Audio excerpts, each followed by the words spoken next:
Thank you for watching this presentation. My name is Tony. I'm a student from the University of Auckland, and Oliver is my supervisor. Here we present some results on scheduling. We will introduce the problem, give an overview of results, and discuss some reductions and algorithms. Parallel task scheduling is NP-hard in many cases, including this one here, described in the alpha-beta-gamma notation that we'll introduce soon. This problem is scheduling with the unit processing and communication times and precedence constraints.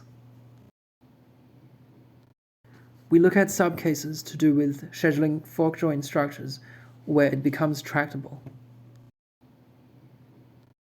We look at its relation to scheduling with release times and deadlines, show some reductions between these problems and others, and we give some polynomial time algorithms for some of the subcases.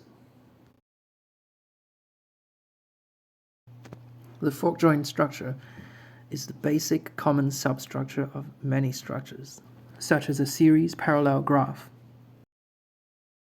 and can represent master-worker types of computations. In essence, all kinds of computations that can be split into independent tasks, but need data input from an initial task, and then at the end, the results need to be reduced to a single task. A directed acyclic graph is a way to represent workloads to be scheduled. Each node represents a task, and each edge represents a communication from one task to another. And the node and edge weights represent the costs of computation and communication. A schedule consists of processor and time slot allocations for each task, where time slots on each processor must not overlap. However, communications can occur at the same time, and no communications are incurred between tasks on the same processor. Here are some definitions. We have the set of tasks J, including the source and sink, and the rest are all branch tasks. Each branch task has one incoming and one outgoing communication, and these are instantaneous when it is scheduled on the same processor as either the sending or receiving source or sink. A schedule is both a problem of allocating processors and sequencing time slots, such that the schedule satisfies communication requirements. Again, tasks on the same processor can communicate instantaneously. Their communications are said to be zeroed. The objective is then to minimize the make span, the finish time of the sync task, or, as a decision problem, to find a feasible schedule under make span T. The processing times of the source and sync tasks can be set to 0 to simplify discussion. This has no effect on the generality of the results, because scheduling decisions are not influenced by the processing times of the source and sync tasks. A schedule of branch tasks is only extended by an amount equal to the processing times of these two additional tasks. Here we introduce the alpha-beta-gamma notation for describing scheduling problems from the literature. The notation consists of three fields, alpha, beta, and gamma, where the alpha field describes the processing environment, whether it's a fixed number of processors, whether they're related or otherwise. The beta field describes the characteristics of the tasks, such as the structures they come in or their weights.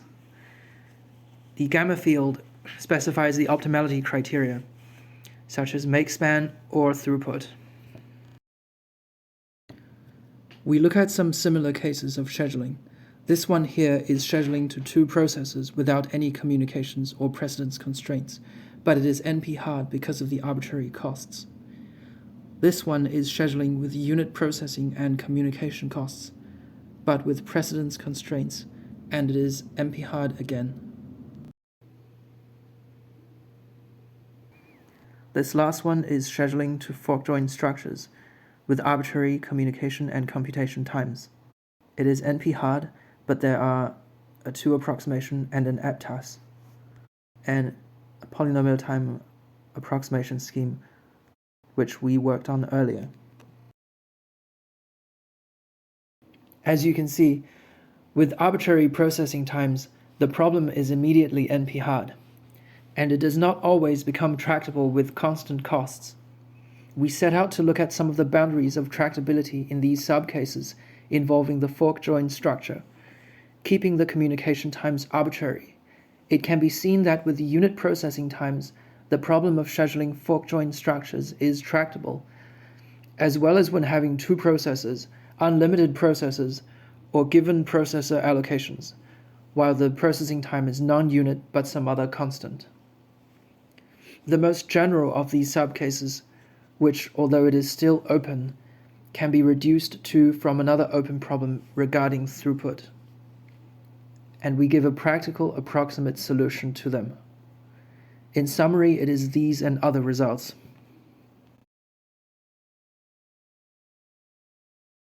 Here we discuss a related problem, which is to schedule with release times and deadlines, where each task has a release time when it becomes available, and a deadline before which it must finish.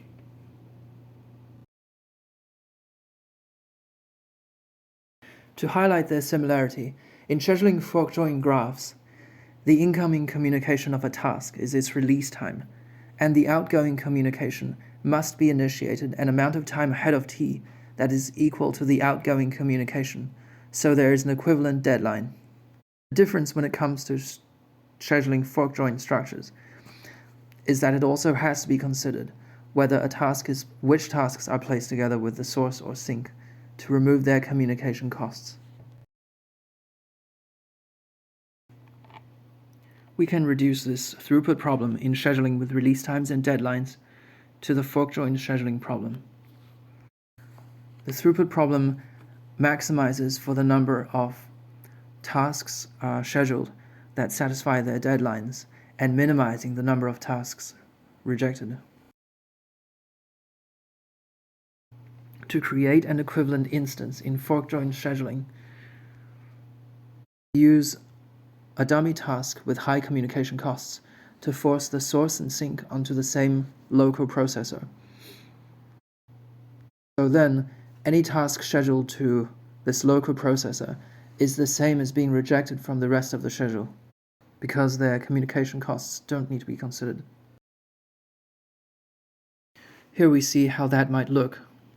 We set the target make span t to reflect the maximum number of rejected tasks allowed. Set all outgoing communication costs appropriately to reflect the desired deadlines. We pad the local processor with dummy tasks so that the target make span t is greater than any deadline, so that all deadlines can be represented with positive communication costs. Another implication of this relation to scheduling with release times and deadlines is that when the processor allocations are given, the problem is then on each processor. A problem of scheduling with release times and deadlines, which is tractable.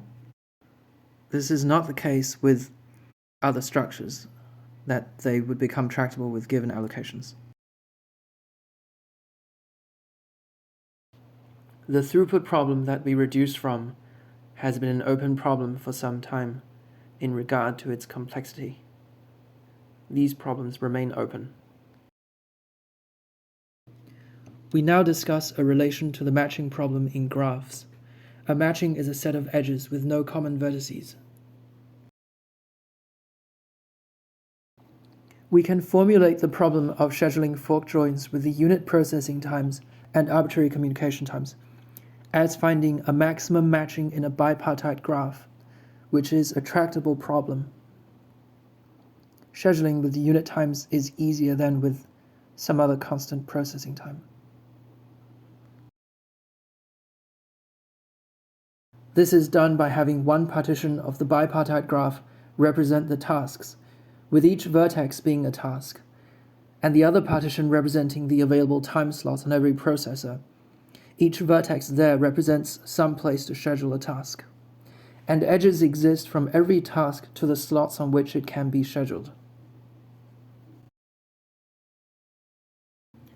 In this example, the highlighted task can only be scheduled to these highlighted slots on the source processor.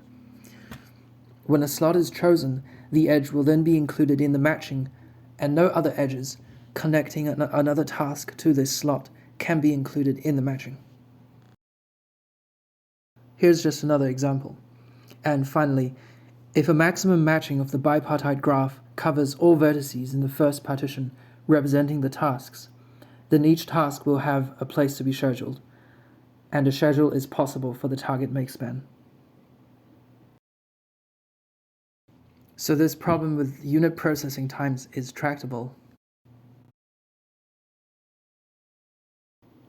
We can also obtain a bounded solution to the more ambiguous case, where processing times are some other arbitrary constant p, if we simplify this case to the previous one by rounding communication times to multiples of p. So in effect, p becomes a unit. The range of error from this simplification is only at most the size of two tasks.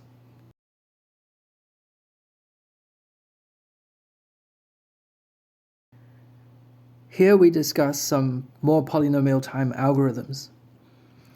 First, an algorithm for scheduling fork joins to two processors. There are two cases to consider, one where the source and sink are scheduled to the same processor, and one where they're scheduled to separate processors. The first case, where they're scheduled to the same processor, can be represented as a different problem, which is known to be solved in polynomial time. This is the problem of scheduling for throughput on one processor. In the same way as described before, the set of tasks scheduled to the local processor is equivalent to being rejected. The second case, where source and sink are on different processors, we show that it is decided in a quicker amount of time. This is the rundown.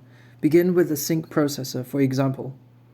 The outgoing communications on this processor are not required. So we schedule the most number of tasks on this processor while maximizing the would-be outgoing communications placed here. That would be zeroed. Filling the processor from time 0 to t, at each stage we schedule the task with the highest outgoing communication that is available to start at the latest time without cutting into what we assume will be a fully packed remaining schedule. When this is all done, for the sink processor, no changes in processor allocations can make completing the rest of the schedule on the source processor any easier. We then have a polynomial time procedure. Its time complexity is held up by the more difficult first case. What is meant by an unlimited number of processors practically is when each task can be placed on its own processor.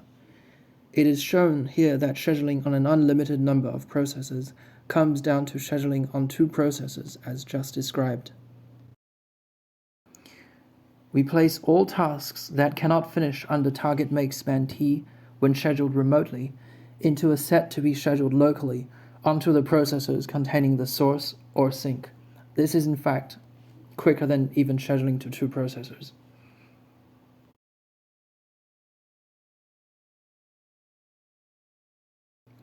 To summarize again, with the unit processing times, the problem of scheduling fork join structures is tractable, as well as when having two processors, unlimited processors, or given processor allocations, when the processing time is non-unit but some other constant.